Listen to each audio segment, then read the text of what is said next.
A rare and chilling war of words, colored by direct personal threats between high-ranking leaders, is pushing Iran tensions to a dangerous new precipice.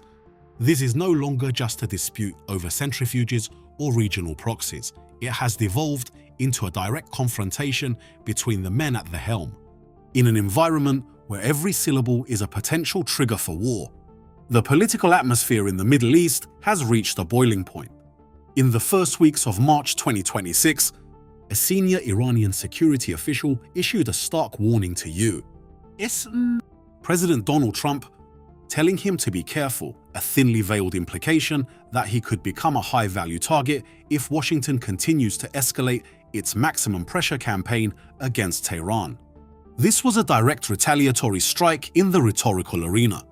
It followed a recent interview where President Trump suggested that the current Iranian leadership, including the newly appointed Supreme Leader Mojtaba Khamenei, would find it impossible to live in peace given the current trajectory of the conflict. The statements from both sides signal that the Iran confrontation is entering a hypersensitive phase. Rhetoric has moved beyond policy disagreements or long-term strategic shifts. It has become personalized and visceral. Observers note that when top officials and heads of state begin using the language of individual deterrence, it reflects a total and catastrophic breakdown of trust. This is the culmination of decades of hostility regarding nuclear ambitions, military maneuvers, and the battle for regional hegemony, now distilled into a zero-sum game of personal survival. These aggressive declarations are not occurring in a vacuum. They are playing out across a Middle East already littered with geopolitical flashpoints. When personal threats are broadcast to the world, the risk of strategic miscalculation or accidental escalation becomes vivid. The current war of words is not merely diplomatic theater, it is a signal that the regional security environment is more fragile and unpredictable than at any point in modern history. The escalation did not stop at standard diplomatic barbs. Following President Trump's declaration that Washington could retaliate 20 times harder if American interests were compromised, Tehran shifted its tone from institutional to existential. The warning for the American leader to be careful suggests that Iran's security apparatus is willing to leverage its clandestine capabilities to target individuals, rather than just military assets. On the other side, Trump has not lowered his voice. In his recent briefings, he has consistently framed the new Iranian leadership as a mistake. He referred to Mojtaba Khamenei as a lightweight and suggested that without American approval or a fundamental change in behavior, the new regime won't last long. While these words stop short of a formal declaration of assassination, in the context of the February 28th strikes that killed Ali Khamenei, they carry a heavy, lethal weight. Historically, international diplomacy relies on a certain level of abstraction.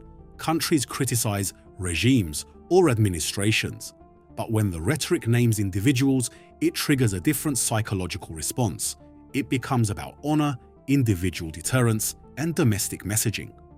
For Trump, the tough talk solidifies his strongman image before a global audience. For Tehran, it is about proving that they will not be intimidated by the great Satan, even as their cities face bombardment. Behind the personal threats lies a brutal economic reality centered on the Strait of Hormuz. This narrow waterway connecting the Persian Gulf to the Gulf of Oman and the Indian Ocean is not just a shipping lane, it is the world's primary energy artery. Statistically, nearly 20% of the world's daily oil consumption passes through this choke point. If the Persian Gulf is the heart of the global energy market, Hormuz is the valve that keeps the blood flowing. Tehran has long understood this. Throughout the decades of confrontation with Washington, the threat to close the strait has been Iran's ultimate strategic deterrent. As the conflict intensifies, in March 2026, the rhetoric surrounding Hormuz has shifted from theoretical to operational. Iranian officials have warned that if the country continues to be squeezed by military strikes and economic blockades, they will ensure that not a single liter of oil leaves the region. While a total blockade of the strait would be an immense technical challenge and would likely trigger a massive, full-scale military response from the US Navy's Fifth Fleet and its allies. The mere threat of such an event is enough to send shockwaves through the global economy. The potential for a Hormuz crisis is the geopolitical wildcard. Even a minor disruption, a few limpet mines, a hijacked tanker, or a drone strike on a platform is enough to cause oil prices to skyrocket. This impacts every economy on Earth, from the gas pumps in Middle America to the factories in East Asia. For Iran, Hormuz is the great equalizer. It allows a nation with a smaller conventional military to hold the global economy hostage, creating a level of leverage that forces even superpowers to pause. For Washington, maintaining the security of this waterway is a core strategic interest. The US maintains a massive naval presence in the region, including carrier strike groups and specialized minesweeping units, specifically to ensure that the flow of commerce is not interrupted. This makes Hormuz the most likely site for a direct military collision. Any move by the IRGC in these waters will meet an immediate American response, turning a local skirmish into a global catastrophe within hours.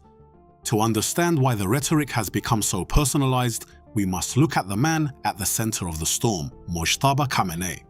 On March 8, 2026, following the assassination of his father, Ali Khamenei, the Assembly of Experts officially named Mojtaba as the third supreme leader of the Islamic Republic. This was a move many analysts expected, but few thought would happen during an active war. At 56 years old, Mojtaba is a man who has spent nearly his entire adult life in the shadows. He has never held an elected office, never served as a provincial governor, and has rarely been seen giving public speeches. Yet, his power is absolute. For years, Mojtaba served as his father's gatekeeper, managing the Supreme Leader's office and, crucially, building an unbreakable bond with the Islamic Revolutionary Guard Corps, IRGC. He is the bridge between the clerical establishment in Qom and the security apparatus in Tehran. President Trump's dismissal of Mojtaba as a lightweight is a calculated insult, but it misses the reality of Iranian power.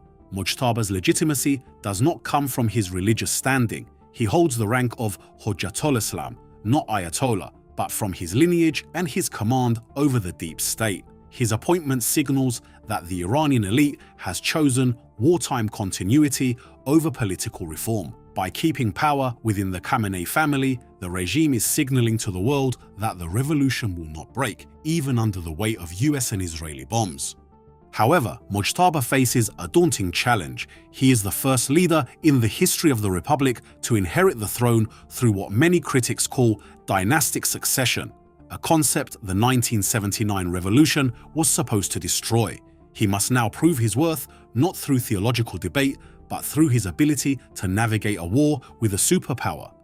Trump knows this, which is why his rhetoric is aimed at delegitimizing Mojtaba from day one. By calling him unacceptable, Trump is telling the Iranian people and the international community that the US will never recognize this new leader as a legitimate sovereign. The tensions surrounding Hormuz and the personal threats against leaders are symptoms of a deeper, more clandestine war. For years, the world has watched a series of precision strikes and assassinations inside Iran.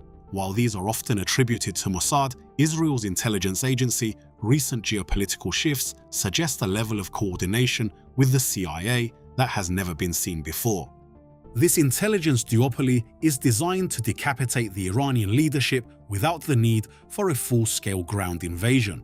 From the perspective of Washington and Jerusalem, if you can eliminate the men who plan the strikes, you can stop the strikes themselves. This is the logic of targeted attrition. But this strategy has a major flaw. It assumes that the Iranian system is fragile and reliant on a few key individuals. The elevation of Mojtaba Khamenei suggests the opposite. The system is designed for redundancy. When one leader falls, another, often more radical, is ready to step in. The shadow war has now moved into the light. With the assassination of Ali Khamenei on February 28th, the ladders of escalation have been kicked away. There is no longer a secret war, there is only the war. The consequences of a total breakdown in US-Iran relations will ripple far beyond the borders of the Middle East. If a regional war breaks out, fueled by personal vendettas and the closure of the Strait of Hormuz, the global economy will face a shock unlike anything seen since the 1970s. We aren't just talking about a rise in oil prices, we are talking about a total disruption of global supply chains. The Middle East is a hub for more than just oil. It is a critical node for air and sea travel between Europe and Asia.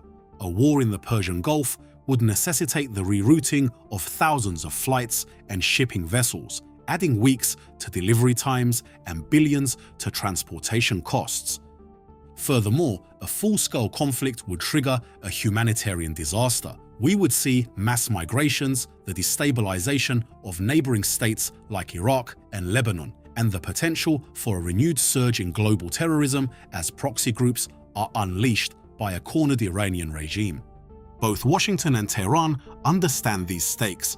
This is why, despite the 20 times harder threats and the be careful warnings, both sides have, until now, been cautious not to cross the final red line. They are engaged in a high-stakes game of chicken where both drivers are blindfolded. The war of words between Donald Trump and the House of Khamenei is a reminder that the Middle East remains the world's most dangerous powder keg. The transition from Ali to Mojtaba Khamenei has not softened Iran's stance. If anything, it has hardened it. Mojtaba is a leader forged in the crucible of war, backed by a military-industrial complex that sees the current conflict as an existential struggle for the survival of the Shia faith and the Iranian nation.